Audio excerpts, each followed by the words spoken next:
So radio pharmaceuticals അതിനകത്ത് നമുക്ക് മെയിനായിട്ട് വരുന്ന ക്വസ്റ്റ്യൻസ് എന്ന് പറയുന്നത് radiations alpha beta gamma radiations 5 marks ക്വസ്റ്റ്യനായിട്ട് വരാം, അല്ലെങ്കിൽ ഏതെങ്കിലും ഒരു റേസ് 2 മാർക്സ് ക്വസ്റ്റ്യനായിട്ട് വരാം. മെഷർമെൻറ്റ് ഓഫ് റേഡിയോ ആക്ടിവിറ്റി 5 മാർക്സിന്, അല്ലെന്നുണ്ടെങ്കിൽ ഏതെങ്കിലും ഒരു മെഷർമെൻറ്റ് ജിജ മുള്ളർ കൗണ്ടർ ആണ് മെയിനായിട്ട് എടുത്ത് ചോദിക്കുന്നത്.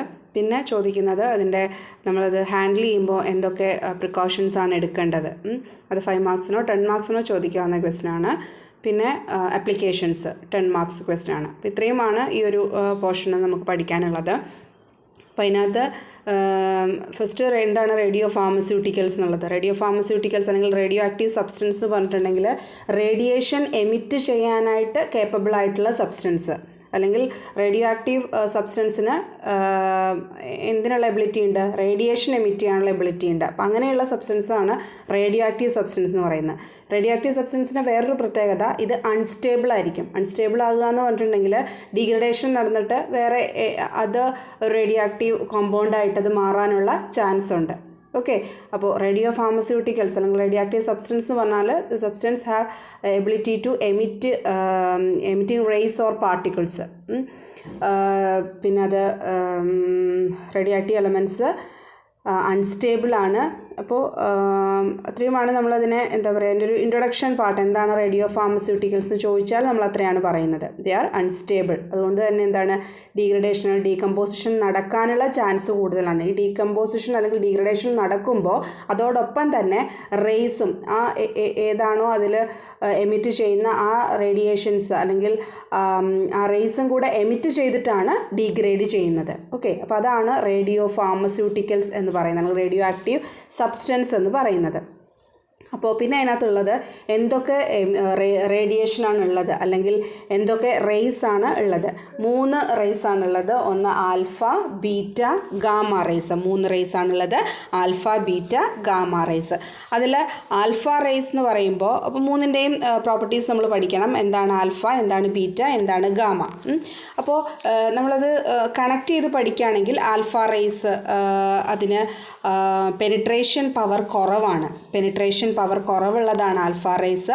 ആൽഫ റേസിന് അയണൈസേഷൻ പവർ കുറച്ച് എളുപ്പമുള്ളത് ആദ്യം പറയുകയാണ്. അയണൈസേഷൻ പവർ കൂടുതലായിരിക്കും. പെനിട്രേഷൻ പവർ കുറവാണ്, അയണൈസേഷൻ പവർ കൂടുതലാണ്. ഇത് 2 പോസിറ്റീവ് ചാർജാണ് ക്യാരി ചെയ്യുന്നത്. ആൽഫയ്ക്കുള്ള പ്രത്യേകത എന്ന് പറഞ്ഞിട്ടുണ്ടെങ്കിൽ it carry 2 positive charges. Okay, അപ്പോൾ ആ 2 പോസിറ്റീവ് ചാർജ് എന്ന് പറയുമ്പോൾ ഒന്ന് അതിൻ്റെ അറ്റോമിക് നമ്പറും ഒന്ന് അതിൻ്റെ മാസ് നമ്പറുമായിട്ടാണ് നമ്മൾ പറയുന്നത്. 2 പോസിറ്റീവ് ചാർജാണ് അത് ക്യാരി ചെയ്യുന്നത്. അപ്പോൾ ഡീഗ്രഡേഷൻ നടന്ന് നമുക്ക് കിട്ടുന്ന നെക്സ്റ്റ് ഡീഗ്രേഡഡ് എലമെൻ്റ് അല്ലെങ്കിൽ ഡീഗ്രേഡഡ് കോമ്പൗണ്ട് എന്ന് പറയുന്നത് അതിൻ്റെ അറ്റോമിക് ചാർജിൽ 2 വ്യത്യാസവും അല്ലെങ്കിൽ 2 നമ്പർ വ്യത്യാസവും മാസ് നമ്പറിൽ 4 നമ്പറിൻ്റെ ഡിഫറൻസുമാണ് ഉണ്ടാകുന്നത്. ഓക്കെ, കൺഫ്യൂഷൻ ആവണ്ട. ആൽഫ റേസിന് പോസിറ്റീവ് ചാർജാണുള്ളത്, പെനിട്രേഷൻ പവർ കുറവാണ്, അയണൈസേഷൻ പവർ കൂടുതലാണ്. പിന്നെ ഇതിൽ ഒരു ഡീഗ്രഡേഷൻ നടന്ന് നെക്സ്റ്റ് ഡീഗ്രേഡഡ് എലമെൻ്റ് ആകുമ്പോൾ അറ്റോമിക് നമ്പറിൽ 2 ഡിഫറൻസും മാസ് നമ്പറിൽ 4 ഡിഫറൻസുമാണ്, അല്ലെങ്കിൽ 4 നമ്പറിൻ്റെ ഡിഫറൻസുമാണ് ഉണ്ടാകുന്നത്. ഓക്കെ, അപ്പോൾ പെനിട്രേഷൻ പവർ കുറവായതുകൊണ്ട് തന്നെ നമ്മൾ ബയോളജിക്കൽ ആപ്ലിക്കേഷൻ ലെവലിൽ ആൽഫ പാർട്ടിക്കിൾസ് കുറവാണ്. അതിൻ്റെ ആപ്ലിക്കേഷൻ എന്ന് പറയുന്നത് വളരെ കുറവാണ്. കാരണം ദേ കാൺ പെനിട്രേറ്റ് ടിഷ്യൂസ്. ഓക്കെ, അപ്പോൾ അതിൽ എക്സാമ്പിൾസ് പറയുന്നുണ്ട് ആൽഫ റേസിൽ.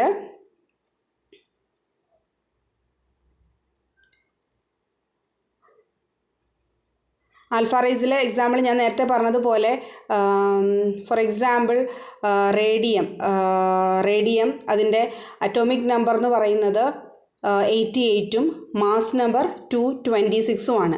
സോ അത് ഡീഗ്രഡേഷൻ നടന്നിട്ട് നമുക്ക് കിട്ടുന്ന റാൻഡൻ എന്ന് പറയുന്നത് അതിൻ്റെ മാസ് നമ്പറിൽ 4 ഡിഫറൻസ് 226 to 222 4 ഡിഫറൻസും 88 അറ്റോമിക് നമ്പർ 86ഉം ആയിട്ടാണ് മാറുന്നത്. ഡീഗ്രഡേഷൻ നടക്കുമെന്ന് പറഞ്ഞു. ഡീഗ്രഡേഷൻ നടന്നിട്ട് ആൽഫ പാർട്ടിക്കിളാണ് എമിറ്റ് ചെയ്യുന്നത് എങ്കിൽ അവൾ വരുന്ന ഡിഫറൻസ് അതിൻ്റെ പ്ലസ് ഹീലിയം എന്ന് എഴുതിയിട്ടുണ്ട്. കാരണം alpha is always similar to helium nuclei. അതുകൊണ്ടാണ് ഹീലിയം എന്ന് എഴുതിയേക്കുന്നത്. So helium difference mass number 4 and atomic number 2.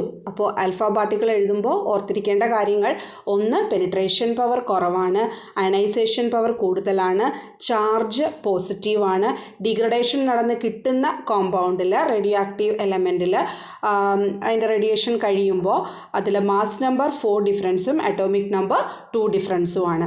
Penetration power കുറവായതുകൊണ്ട് തന്നെ ബയോളജിക്കൽ ആ ഒരു ആപ്ലിക്കേഷൻ ലെവലിൽ നമ്മളിത് കുറവാണ് ആൽഫ പാർട്ടിക്കിൾസ് അപ്ലൈ ചെയ്യുന്നത്. Okay, next beta rays. അതുമായിട്ട് തന്നെ കണക്ട് ചെയ്ത് പറയുകയാണെങ്കിൽ beta rays penetration power higher when compared to alpha. ആൽഫയായിട്ട് കമ്പയർ ചെയ്യുമ്പം കുറച്ച് കൂടുതലാണ്. Ionisation power compare to alpha കുറവാണ്. പിന്നെ ഇതിൻ്റെ ചാർജ് എന്ന് പറയുന്നത് നെഗറ്റീവ് ചാർജാണ്. 2 നെഗറ്റീവ് ചാർജാണ് ഇതിന് പറയുന്നത്. അല്ലെങ്കിൽ 2 ടൈപ്പ് ഉണ്ട്. നെഗറ്റീവ് ചാർജാണ്, 2 ടൈപ്പ് ഉണ്ട്.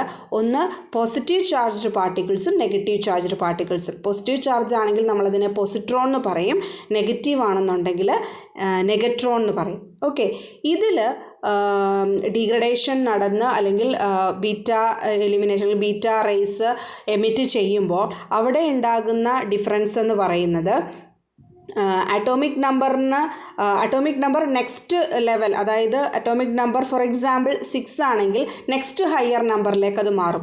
ഒരു നമ്പറും കൂടി എക്സ്ട്രാ ആകും. അപ്പോൾ 6 ആണെങ്കിൽ 7 ആയിട്ട് മാറും. പക്ഷെ മാസ് നമ്പറിന് no change, mass number same തന്നെ ആയിരിക്കും. അതിന് എക്സാമ്പിളാണ് കാർബൺ ടു നൈട്രജൻ എന്ന് പറഞ്ഞിട്ട് ഇതിൻ്റെ സൈഡിൽ കൊടുത്തിട്ടുണ്ട്. ജസ്റ്റ് എക്സാമ്പിൾ വേണമെന്നുണ്ടെങ്കിൽ എഴുതുക. ഓക്കെ, അപ്പോൾ ഇത്രയും പോയിൻറ്റ്സ് ഇത്രയും മതി. എന്താണ്? Penetration power compare to alpha കൂടുതലാണ്. Ionisation power penetration power compare to alpha penetration power കൂടുതലാണ്. Ionisation power compare to alpha കുറവാണ്. Charge negative ചാർജാണ്.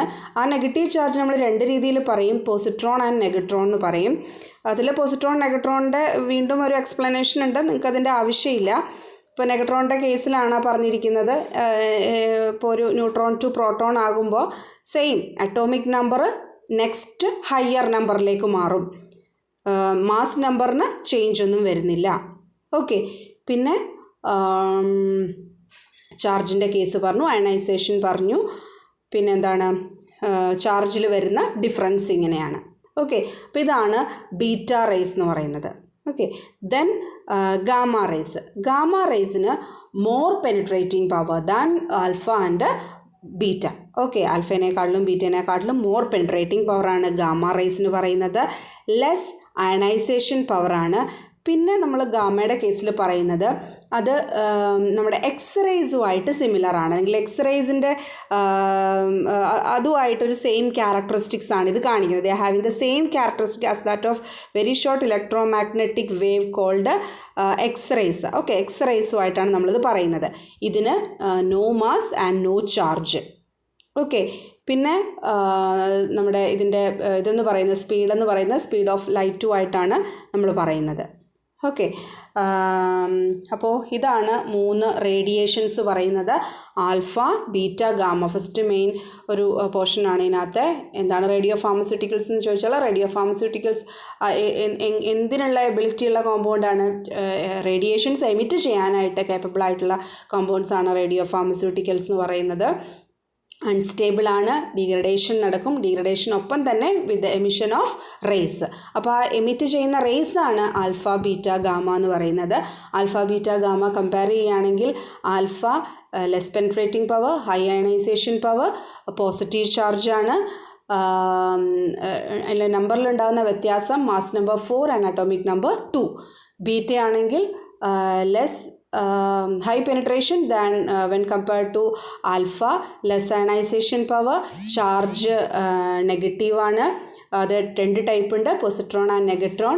അതിൽ മാസ് നമ്പറിന് ചേഞ്ച് ഇല്ല. അറ്റോമിക് നമ്പർ നെക്സ്റ്റ് ഹൈ നമ്പറിലേക്ക്, അതായത് 1 ആണെങ്കിൽ 2 ആണെങ്കിൽ 3, നെക്സ്റ്റ് അതിൻ്റെ ഹയർ നമ്പറിലേക്ക് അത് ചേഞ്ച് ആകും. ഓക്കെ, ദെൻ ഗാമയാണെന്നുണ്ടെങ്കിൽ high penetration power, less ionization power, charge, no mass and no charge, similar to X-rays. Okay.